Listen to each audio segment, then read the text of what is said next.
Washing machine. ये देखिए, अरे इसमें कोई बैटरी अटैच नहीं है, बैटरी नहीं लगी, बिल्कुल डायरेक्ट। ये देखिए,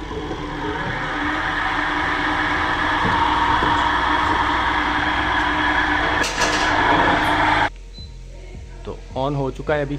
सो भाई आजकल हर किसी के दिमाग में यही सवाल चल रहा है कि सोलर पर हम direct AC, fridge, washing machine, motor या ऐसी चीज़ें चला सकते हैं या नहीं चला सकते। तो इस बारे में आज की वीडियो होने वाली है। मैं आपको सब कुछ बताऊंगा और आपको ये सारी चीज़ें वन बाय वन, आपका एसी हो गया, आपका फ्रिज हो गई, आपका मोटर हो गया, सारी चीज़ें मैं आपको वन बाय वन चला कर भी दिखाऊंगा। सबसे बड़ी बात ये होती है कि देखें, अगर कोई आपको कह रहा है ना कि आप 2 सोलर पैनल लगा लें तो जी आपका एसी चल जाएगा, 3 लगा लें तो आपका एसी चल जाएगा, 4 लगा लें, ऐसा नहीं होता। एक प्रॉपर कैलकुलेशन की जाती है जिससे हमारे जो वोल्टेज है वो कंप्लीट किए जाते हैं, उस वजह से फिर हमारा एसी जो है वो कंप्लीट चलता है। तो एटलीस्ट आपको, अगर आप एसी चलाना चाहते हैं तो आपको 6 सोलर पैनल लाजमी चाहिए जो कि 560 वाट की नोएल के होने है नहीं। और अगर थोड़ी सी धूप जो है वो कम होगी या थोड़ा सा मसला बादल आ गए तो आपका एसी जो है वो बंद हो जाएगा। उसके बाद में अब मैं आपको बताऊंगा कि आप सोलर पैनल के साथ ऐसा क्या लगाएंगे जिससे हम डायरेक्ट ये लोड जो है, हमारा एसी हो गया, हमारी मोटर हो गई या हमारी वॉशिंग मशीन वगैरह को हम लोग चला सकते हैं। तो आपने ट्यूबवेल वगैरह चलते हुए देखेंगे, उन्होंने वहाँ पर VFD लगाई होती है जो कि वेरिएबल फ्रीक्वेंसी ड्राइव होती है, जिससे वो पंप की जो मोटर है, जो अपने ट्यूबवेल की मोटर होती है, उसको चलाते हैं। लेकिन आपने कहीं घरों पे नहीं लगी देखी होगी। लेकिन अभी क्या है कि अभी प्योर साइन वेव में आ चुकी है। प्योर साइन वेव ये होती है जिसमें आपकी जो है वो फ्रीक्वेंसी जो है वो बिल्कुल वही रहती है जितनी उसकी ज़रूरत होती है, और उसको मैनेज रखती है, जिसकी वजह से हमारी चीज़ें जो है वो ख़राब नहीं होती। तो ये वो VFD है जो कि 5 किलो की है। इसमें अभी आप, अगर आपको नज़र आ रहा हो तो इसमें जो लोड अभी चल रहा है वो 830 से 20 वाट चल रहा है, जिस पे मैंने मोटर लगाई हुई है। ये आप देखें, इसकी तार यहाँ से डायरेक्ट जा रही है, इसमें कोई बैटरी अटैच नहीं है, बैटरी नहीं लगी हुई, बिल्कुल डायरेक्ट ये सोलर की वायर आ रही है ऊपर से। और ये सामने आप ऊपर देख सकते हैं सोलर लगे हुए हैं, और ये इसका हमने सिस्टम लगाया हुआ है ताकि इसमें वोल्टेज जो है वो हमें रेगुलेट करके दिखाता है। ये सारा रेगुलेटर, वोल्टेज रेगुलेटर है। इसमें आप देख सकते हैं सिर्फ 3.3 एम्पेयर लोड चल रहा है, वो हमारे वाटर पंप का लोड चल रहा है। और ये डायरेक्ट, ये देख सकते हैं आप, मैंने डायरेक्ट लगाया इसीलिए क्योंकि पूरे घर पर अगर लगाते तो पूरे घर का लोड काफ़ी ज़्यादा है, वहाँ पर कुछ प्रॉब्लम्स आ जाती हैं, बंद हो जाता है। तो इस वजह से ये देखें, यहाँ पर मैंने लगाया और ये मोटर को मैंने ऑन किया और ये मोटर का बटन है। यहाँ पर ये रूटर का भी बटन है, ये भी चलाते हैं तो ये भी चल जाता है, दोनों चीज़ें साथ चल जाती हैं, कोई इशू नहीं होता। मैं आपको रूटर भी साथ चला के दिखा देता हूँ। ये देखें, तो ये रूटर जो है हमारा ऑन हो चुका है, साथ हमारे तो मोटर भी चल रही है। तो आपने चलते हुए देख लिया। अभी मैं आपको ये जो स्पिनर हमारा पड़ा हुआ है इसको मैं आपको चला कर दिखाता हूँ। इसको हम इसमें वायर डायरेक्ट लगा देंगे तो ये ऑन हो जाएगा। ये देखें,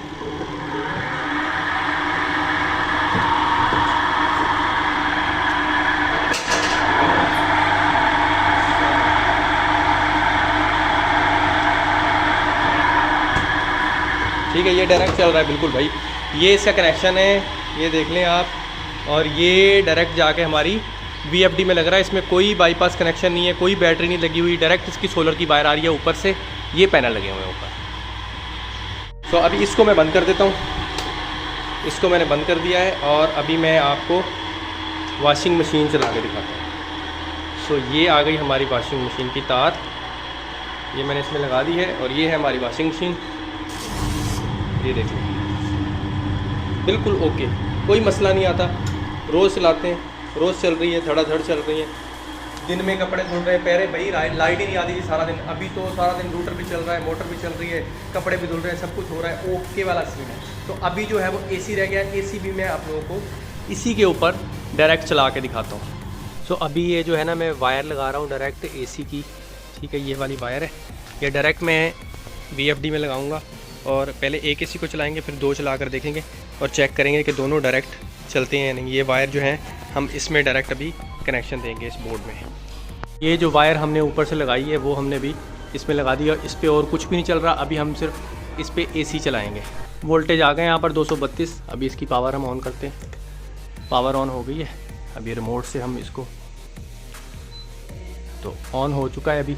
और अभी देखते हैं कितने एम्पेयर तक जाता है फाइनल करंट। और फिर अभी एक ऑन किया, थोड़ी देर के बाद हम दूसरा भी चला कर देखेंगे और फिर हमें पता चलेगा कि दोनों एसी चल जाते हैं डायरेक्ट 5 किलोवाट के सिस्टम पर या नहीं। सो अभी जैसे एसी ऑन हुआ है तो अभी तक उसका कंप्रेसर ऑन नहीं हुआ। 1 एम्पेयर जो है वो करंट अभी तक जा रहा है। आहिस्ता आहिस्ता करंट बढ़ता जा रहा है। देख रहे हैं आपको, जैसे जैसे इसका कंप्रेसर ऑन होगा इसका करंट जो है वो बढ़ता जाएगा। तो जैसे कंप्रेसर ऑन हुआ है देखें 2600-2500 वाट तक जो है वो इसका करंट जा रहा है एसी का। ये इन्वर्टर एसी है, कोई नॉर्मल एसी नहीं है। और यहाँ पर अगर आप एम्पेयर देखते हैं तो देखें 5 से 6 एम्पेयर तक जा चुका है। तो ये आहिस्ता आहिस्ता बढ़ते जाएंगे जैसे जैसे कंप्रेसर ऑन होता जाएगा। तो अभी इसके वोल्टेज जो है वो स्टेबल होना शुरू हो गए, क्योंकि वापस वोल्टेज नीचे आने लग गए हैं। इसका इन्वर्टर जो है वो प्रॉपर अभी अपनी रेंज में आ चुका है। तो अभी मैं दूसरा जो है ना वो ऑन करने लगा हूँ। अभी मैं दूसरा एसी आपको चला के दिखाऊंगा, उससे हम चेक करेंगे कि दोनों एसी जो है वो चल जाते हैं या नहीं। तो ये है दूसरे का यहाँ पर कंट्रोलर सिस्टम, और यहाँ से हम इसको ऑन करते हैं, नहीं आया करंट, ये आ गया करंट। ठीक है, इसमें देखें 250 वोल्ट आ रहे हैं, यहाँ से ऑन है। अभी चलते हैं अंदर और अंदर जाके देखते हैं।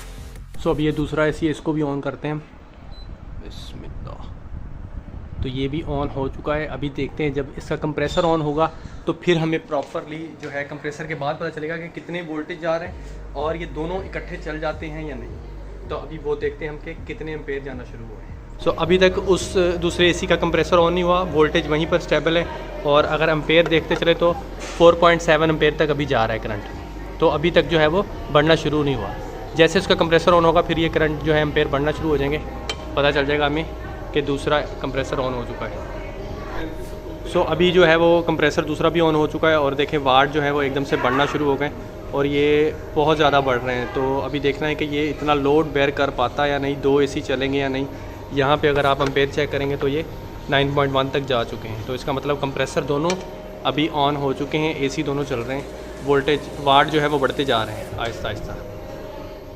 तो भाई ये थी सारी चीज़ें जो आपने चलती हुई देखी हैं। अब अगर हम प्राइसिंग की बात करें तो आप अगर 5 किलो का सिस्टम लगाना चाहते हैं जिस पे आप 2 एसी और अपने घर का नॉर्मल लोड वगैरह चला सकते हैं, थोड़ा मैनेज करना पड़ता है, तो आपका तकरीबन 3-3.25 लाख रुपए खर्चा आएगा। जिसमें आपकी एक जो पी टाइप पैनल है वो आपको 20,000 रुपये का पड़ेगा और उसको अगर मल्टीप्लाई करते हैं 12 से तो तकरीबन वो आपका जाके 2-2.25 लाख तकरीबन बन जाता है। ठीक है, उसके बाद उसमें आप VFD लेते हैं तो वो उसकी रेंज जो है वो 30 से 40,000 तक होती है। उसके बाद आप वायरिंग वगैरह और स्ट्रक्चर वगैरह का तकरीबन 40 से 50,000 रुपये आप उसका लगा लें। तो ये सारा चीज़ें जो है मिलाकर आपको 3-3.5 लाख रुपए का एक प्रॉपर सिस्टम पड़ता है। और इसमें कुछ इंपॉर्टेंट चीज़ें ये हैं कि जिन इलाकों में धूप कम रहती है वहाँ पर ये सिस्टम जो है वो रिकमेंडेड नहीं है, क्योंकि भाई अगर धूप ज़्यादा कम रहती है और इतनी मतलब एफिशिएंसी नहीं आएगी, प्लेटों की इतनी एफिशिएंसी नहीं आएगी, क्योंकि बैटरी का बैकअप हम यूज़ नहीं कर रहे, तो उसमें आपका सिस्टम ट्रिप कर सकता है लेकिन चल ज़रूर सकता है। तो मिलते हैं नेक्स्ट वीडियो में, तब तक के लिए अल्लाह हाफ़िज़।